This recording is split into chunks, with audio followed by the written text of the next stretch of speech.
Hi friends, welcome to ரன்லி 360 tailor. இந்த வீடியோவில் நம்ம என்ன பார்க்க போகிறோம் அப்படின்னா, நம்மளோட ஈவினிங்லேருந்து, அதாவது என் பொண்ணை டியூஷனில் விட்டதுலேருந்து மறுநாள் காலையில் வரைக்கும் நான் 10 மணி வரைக்கும் என்ன வேலைலாம் பார்க்குறேன் அப்படிங்கிறத அந்த வீடியோவில் இருக்க போது. வாங்க வீடியோக்குள்ளே போகலாம். மணி வந்து 6:45 ஈவினிங் டைமு. என் பொண்ணு வந்து ஸ்கூலில் புக் எல்லாமே கொடுத்தாச்சு, ஃபீஸ் கட்டியாச்சு. ஸோ அது எல்லாத்தையுமே அட்டை போடுறதுக்காக வச்சுட்டு போயிருக்கான். நான் வந்து தைக்கிறதுக்கு என்ன உண்டோ அதெல்லாம் எடுத்து வச்சுருக்கேன். மிஷின் வந்து ஃப்ரீயாக தான் இருக்குது, எதுவும் இல்லை அதில். அதுக்கப்புறமா கிச்சனில் உள்ள எல்லா வேலையுமே நான் முடிச்சிட்டேன். பால் வந்து சூடு பண்ணி வச்சுருக்கேன். அது போக சாப்பாடு வந்து கொஞ்சம் மிச்சம் இருக்குது, அதை வந்து தண்ணி ஊற்றி வச்சுருக்கேன். பாத்திரம் எல்லாமே கழுவியாச்சு. இப்போ வந்து நம்ம ஃப்ரீயாக உட்காந்து தைக்க ஆரம்பிக்கலாம். ஃபஸ்ட்டு வந்து இந்த ப்ளவுஸ் வந்து நமக்கு இந்த ப்ளவுஸ்க்கு ஒரு ஸ்டோரி இருக்குது. என்ன அப்படின்னா, இந்த ப்ளவுஸ் வந்து நமக்கு வந்து கஸ்டமர் வந்து நாளைக்கு கல்யாணம், இன்றைக்கி தான் கொடுத்துருக்காங்க. அதாவது 5 மணிக்கு கொண்டு வந்து கொடுத்தாங்க. இது வந்து லவ் மேரேஜ். அவங்க வீட்டில் வந்து அக்செப்ட் பண்ண மாட்டாங்க. 2 வருஷமாக வெயிட் பண்ணிகிட்டு இருந்திருக்காங்க. அவங்க வீட்டில் வந்து நீங்கள் பொண்ணு வேணால் கூப்பிட்டு போயிருங்க, எனக்கு வந்து என் பொண்ணு வேண்டாம் அப்படிங்கிற மாதிரி சொல்லிட்டாங்க போல். அதனால் அவங்க வந்து அவசரமாக சும்மா வந்து கூப்பிட்டு போய் வைக்க முடியாது அப்படிங்கிறக்காக மறுநாளே மேரேஜு. ஸோ அவங்க வந்து சாரீ எடுத்து வந்திருந்தாங்க. இந்த ப்ளவுஸ் நைட்டுக்குள்ளே தைச்சி கொடுத்துருங்க அப்படின்னு சொன்னாங்க. உங்களுக்கு என்ன டிசைன் வந்து ஈஸியாக இருக்கோ அந்த மாதிரி வைங்க அப்படின்னு சொல்லிட்டாங்க. நானுமே அதனால், ஏன்னா நமக்கு வந்து 6:30 ஆகிட்டு, இன்னும் வந்து ஈவினிங் நைட்டுக்குள்ளே கொடுக்கணும். அதனால் நம்ம வந்து ஏதாவது ஒரு சின்ன டிசைனாக நான் வச்சு கொடுக்கலாம் அப்படிங்கிற மாதிரி யோசிச்சுருந்தேன். ஏன்னா நமக்கு வந்து டைம் ரொம்ப கம்மியாக இருக்குது. நம்ம பெருசாக எதுவும் பண்ண முடியாத அளவுக்கு லேஸ் எதுவுமே நம்மகிட்ட இல்லை. இருக்கிறத வச்சு நம்ம என்ன பண்ண முடியும் அப்படிங்கிற மாதிரி நான் யோசித்து வந்து பிளான் பண்ணியிருந்தேன். அந்த பொண்ணுக்கு அளவு ப்ளவுஸ் கூட கிடையாது, நம்ம அளவு எடுத்து தான் தைக்கிற மாதிரி இருந்துச்சு. அளவு ப்ளவுஸுமே நான் வந்து அளவு எடுத்துகிட்டு அந்த அளவு ப்ளவுஸில் வந்து நம்ம என்னெல்லாம் சேஞ்ச் பண்ணணும் அப்படின்னு அந்த பொண்ணு சொல்லியிருக்காளோ அதெல்லாம் கரெக்ட் பண்ணிக்கிட்டேன். கை வந்து நீங்கள் ஃபஸ்ட்டு நான் வளைவு கொடுத்தேன்ல, அந்த வளைவு மாதிரி வெட்டினா மட்டும்தான் கை வந்து உங்களுக்கு கரெக்டாக இருக்கும். ரெண்டாவது உள்ளது வந்து தப்பு. நான் வந்து இந்த ப்ளவுஸை வந்து கரெக்டாக தைச்சி கொடுக்கணும் அப்படின்னு பயத்திலே தைச்சிருந்தேன். ஏன்னா அந்த பொண்ணு வந்து அந்த அக்கா வந்து என்கிட்ட எப்போவுமே தைப்பாங்க. இது வந்து அவங்க மருமகளோடது. அதனால் அவங்க வந்து சொன்னாங்க, எக்காப்பா எப்படி இருந்தாலும் பரவாயில்ல நீங்கள் தைங்க அப்படின்ட்டாங்க. ஆனால் எனக்கு கொஞ்சம் பயமாக இருந்துச்சு. ஏன்னா மேரேஜ் ப்ளவுஸு, அந்த பொண்ணுக்கு வந்து நான் ஆரிலாம் பண்ணணும் அப்படின்னு ஆசைப்பட்டேங்க்கா அப்படின்னு சொல்லிட்டு இருந்துச்சு பேசும்போது. ஆனால் என்ன அப்படின்னா, நமக்கு வந்து ஒரு நாளில் வந்து அப்படி நைட்டு கொடுத்துட்டு காலையில் யாரும் தரமாட்டாங்க. அதனால் நானும் விசாரித்து பார்த்தேன், எனக்கு வந்து ஒரு 3 மணி நேரத்தில் போட்டு தர முடியுமா அப்படின்னு. அவங்க வந்து ஏக்கா ரொம்ப ரஷ்ஷாக இருக்குது, அதனால் என்னால் முடியாது அப்படின்ட்டாங்க. நான் உடனே இப்போதைக்கு வந்து இந்த ப்ளவுஸை யூஸ் பண்ணிக்கோங்க, அதுக்கப்புறமா வேணால் ஒரு க்ரீன் கலர் ப்ளவுஸ் எடுத்து அந்த மாதிரி ஆரி போட்டுக்கோங்கப்பா அப்படின்னு சொல்லிட்டேன். ஏன்னா நமக்கு வந்து முந்தின நாள் சடனாக கிடைக்கும்போது நமக்கு என்ன பண்ண முடியுமோ அதான் பண்ண முடியும். நான் அதுக்காக உங்களுக்கு வந்து இந்த மாதிரி சடனாக வந்து ப்ளவுஸ் வந்திருக்கா அப்படிங்கிறத கீழே கமெண்ட் பண்ணுங்கள், பார்க்கும்போது தெரிஞ்சுக்கிறேன். ஏன்னா நம்ம வந்து இப்படி வரும்போது நமக்கு வந்து உங்களுக்கு வந்து எந்த ஐடியாவுமே இருக்காது. நம்ம முன்னாடி எந்த ப்ரிப்பரேஷனும் பண்ணியிருக்க மாட்டோம். என்ன டிசைன் வைக்க போகிறோம், இல்லை என்னெல்லாம் பண்ண போகிறோம் அப்படிங்கிறது எதுவுமே இருக்காது, பிளாங்காக இருக்கும். எனக்கு வந்து மைண்டுக்குள்ளே நான் கட் பண்ணிக்கிட்டே இருக்கேன். ஆனால் என்ன தைக்கணும், எப்படி வந்து நான் அந்த டிசைன் பண்ணணும் அப்படிங்கிறத வந்து யோசிச்சுட்டே இருக்கேன். அந்த பொண்ணு வந்து உங்கள் இஷ்டக்கா, உங்களுக்கு வந்து எது ஈஸியாக இருக்குமோ அதை வைங்க, ஏன்னா நம்ம வந்து டைமும் கம்மியாக இருக்கலாக்கா அப்படின்னு சொல்லிட்டாங்க. நானும் வேறு வழி இல்லை அப்படிங்கிறதுனால என்ன பண்ணிட்டேன் அப்படின்னா, எனக்கு என்ன முடியுமோ அதை தான் நான் வச்சுருந்தேன்.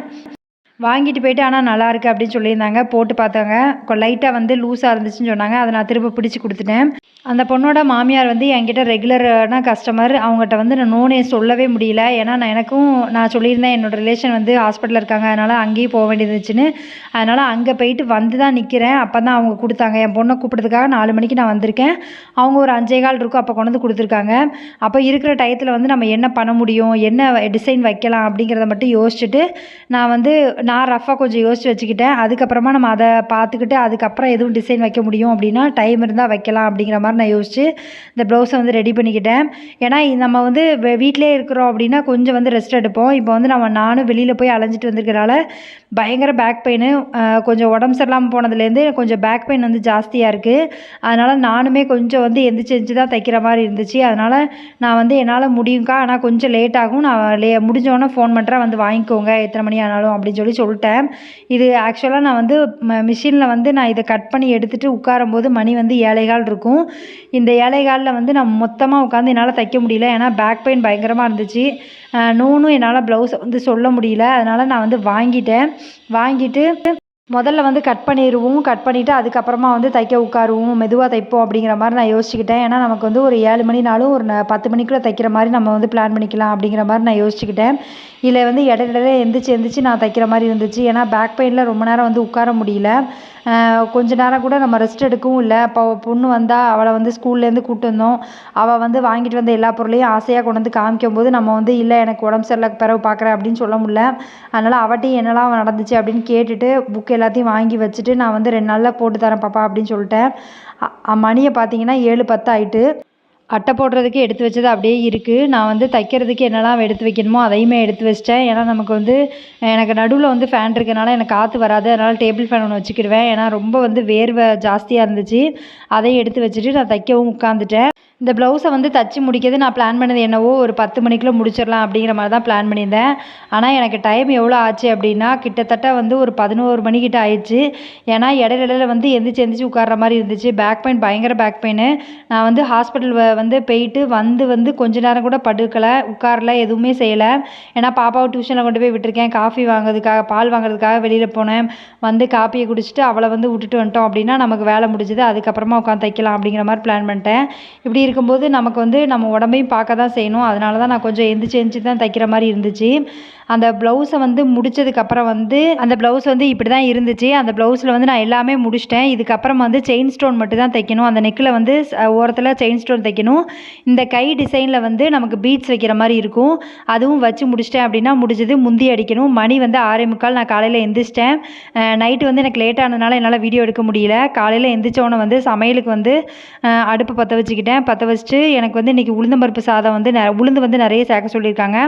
அதனால் உளுந்தம்பருப்பு வந்து சாதம் தான் வைக்க போகிறேன். அதுக்காக வெள்ளைப்பூடும் உரிச்சிட்ருக்கேன். நீங்கள் வந்து காலையில் இப்படி தான் வந்து எந்திரிச்ச உடனே வந்து சமையல் கட்டுக்கு போவீங்களா அப்படிங்கிறதையுமே கீழே கமெண்ட் பண்ணுங்கள். பார்க்கும்போது தெரிஞ்சுக்கிறேன். நான் வந்து சாப்பாடுக்கு ஸ்டார்ட் பண்ண ஆரம்பிச்சிட்டேன் அப்படின்னா அதுக்கப்புறம் இடையில வந்து மற்ற வேலையை பார்த்துக்கலாம். ஏன்னா சமையல் வந்து வடிக்கிறதுனால கொஞ்சம் வந்து லேட் ஆகும். குக்கர்லனா விசில் வச்சுட்டு நம்ம வந்து வந்துடலாம். இது வந்து கொஞ்சம் லேட் ஆகும். அப்படிங்கிறதுனால நான் வந்து முதல்ல வந்து சாப்பாடுக்கு வேணாம் எல்லா வேலையும் முடிச்சிடுவேன். அதுக்கப்புறம் தான் வந்து டிஃபனுக்கு லாஸ்ட்டாக வந்து டிஃபன் பண்ணிக்கலாம் அப்படிங்கிற மாதிரி யோசிப்பேன். அதுக்காக உட்காந்து வந்து வெள்ளைப்பூடு எல்லாத்தையும் உரிச்சிட்டு இருந்தேன். ஜீரகமும் போட்டாச்சு. நமக்கு வந்து 2 ஒரே சாதம் அப்படிங்கிறதுனால எள்ளு துவையல் மட்டும் போதும்.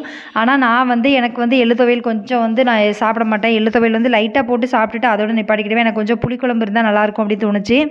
அதனால் என்ன பண்ணேன் அப்படின்னா இவங்க அப்பா வந்து மார்க்கெட் போனாங்க. அதில் வந்து ஒரு முருங்கைக்காய் மட்டும் வாங்கிட்டு வர சொன்னேன். வாங்கிட்டு வந்துட்டு புளிக்குழம்பு கொஞ்சம் வச்சேன். அவியலும் வச்சேன்னா கொஞ்சம் சாப்பிட்றதுக்கு நல்லாயிருக்கும் அப்படிங்கிற மாதிரி நான் யோசிச்சுக்கிட்டு அதையும் பண்ணிட்டேன். ஏன்னா என் பொண்ணுக்கு வந்து 2மே சாப்பிடுவா. எள்ளு துவையல் போட்டு விரவி கொடுத்தாலும் சாப்பிடுவா. இல்லை நம்ம வந்து குழம்பு வச்சு கொடுத்தாலும் நம்ம சாப்பிடுவா. அதனால் நான் வந்து அந்த மாதிரி பிளான் பண்ணிக்கிட்டேன். கொஞ்சம் வந்து வேலை தான். நான் வந்து முந்தின நாளே பிளான் பண்ணிட்டேன் என்ன பண்ணணும் அப்படிங்கிறத. அதனால் நான் நேராக வந்தோடனே என் வேலையை பார்க்க ஆரம்பிச்சிட்டேன். நீங்கள் எப்போவுமே வந்து சமையல் கட்டுக்குள்ளே நின்றுட்டு நம்ம என்ன பண்ணணும் அப்படிங்கிற மாதிரி யோசிக்காதீங்க. அது வந்து டைம் தான் ஆகும். நீங்கள் முந்தின நாளே யோசிச்சிட்டிங்க அப்படின்னா நம்ம வந்து ஈஸியாக இருக்கும். வடிக்கிறவங்க வந்து தண்ணி நல்லா கொதிச்சதுக்கப்புறம் அரிசி போட்டிங்கன்னா கொஞ்சம் சீக்கிரமாக குக் ஆகும். அதனால தான் நான் எப்போவுமே வந்து தண்ணி வச்சுட்டு கொதிக்க விட்டுட்டு அதுக்கப்புறமா அரிசியை போடுவேன். குழம்பு வைக்கிறதுக்காக நான் வந்து புளி ஊற வைக்க வேண்டியிருந்துச்சு. அதனால் என்ன பண்ணேன் அப்படின்னா அதையுமே ஸ்டவ்வை பற்ற வச்சு நான் வந்து கொஞ்சம் வெந்நீர் வச்சு அதில் வந்து புளியை போட்டு நம்ம வந்து ஊற வச்சிட்டோம் அப்படின்னா இந்த வேலையும் முடிஞ்சிடும். நம்ம வந்து அதுக்கப்புறமா ப்ரஷ் பண்ணுற வேலை எல்லா வேலையும் முடிச்சுட்டு அதுக்கப்புறமா வந்தீங்கன்னா பாதி வந்து குக் ஆயிரும். நான் இப்படி தான் வந்து பார்த்தேன். அதுக்கப்புறமா மணியை பார்த்தீங்க அப்படின்னா 7:40 ஆகுது. இந்த டைமில் வந்து சாப்பாடு முடிஞ்சுது. எடுத்து வச்சிட்டேன். அதுக்கப்புறமா வந்து வீடு வந்து எப்படி இருக்குது அப்படின்னா எனக்கு என் பொண்ணுக்காக அயர்ன் பண்ணுற ட்ரெஸ் எல்லாமே நான் எடுத்து வச்சுட்டேன். இன்னும் அயர்ன் பண்ணல. இனிமேல் தான் அயர்ன் பண்ணணும். அதுக்கப்புறமா ஸ்கூல் பேக்கு எல்லாமே பாப்பா எடுத்து வச்சிட்டா. அவளுக்கு தலை சீவுறதுக்கு ரிப்பனு எல்லாமே அவளே எடுத்து வச்சிட்டா. லஞ்ச் பேக்குக்கு தண்ணி அடைச்சி வச்சாச்சு. அதுக்கப்புறமா லஞ்சு பாக்ஸ் எல்லாமே எடுத்து வச்சிட்டா. இதெல்லாம் வந்து அவள் பண்ணிடுவா. நான் அந்த அயர்ன் பண்ணுறது எல்லாத்தையுமே எடுத்து வச்சுட்டேன். இப்போ வந்து மணி 7:40 ஆகிட்டு. 9:45 வந்து நான் வந்து பாத்திரம் எல்லாம் கழுவி முடிச்சுட்டு எல்லாத்தையுமே சாப்பாடு எல்லாத்தையுமே எடுத்து வச்சுட்டு நான் இங்கே இருந்த எல்லா பொருளையுமே அந்தந்த இடத்துல தூக்கி வச்சுட்டு பாப்பாவும் ஸ்கூல் போயாச்சு. அவங்க அப்பாவும் ஆஃபீஸ் போயிட்டாங்க. நான் வந்து என்ன தைக்கணுமோ அதை வந்து மேலே எடுத்து வச்சுருக்கேன். இந்த வேலையெல்லாம் முடிச்சிட்டேன் அப்படின்னா இனிமேல் துவைக்கிற வேலையும் குளிக்கிற வேலையும் மட்டும்தான் இருந்துச்சு. அதையும் முடிச்சிட்டேன் அப்படின்னா மிஷினில் உட்காந்ததுக்கு நமக்கு டைம் இருக்கும். இப்படி தான் வந்து என்னோடய நைட்லேருந்து காலையில் ரொட்டீன் வந்து இருக்கும். நீங்கள் கிச்சனையுமே பார்த்தீங்க அப்படின்னா கிச்சன்லேயும் எந்த பொருளும் இல்லை. காலையில் சாப்பாடுக்கு பழைய சாதம் இருந்துச்சு, அதை எடுத்து வச்சுருக்கேன். சாப்பாடு, அப்புறமா அவியல் வச்சுருக்கேன், அப்புறம் புளிக்குழம்பு கொஞ்சம் வச்சுருக்கேன். இது வந்து முடிச்சிட்டேன் அப்படின்னா நமக்கு வந்து முடிஞ்சது. எள்ளு துவையிலும் அந்த ஆரஞ்சு கலர் டப்பாவில் வச்சுருக்கேன். அவ்வளோதான். நம்ம வந்து சமையலும் முடிச்சாச்சு. சிங்கில் பாத்திரமுமே எதுவுமே கிடையாது.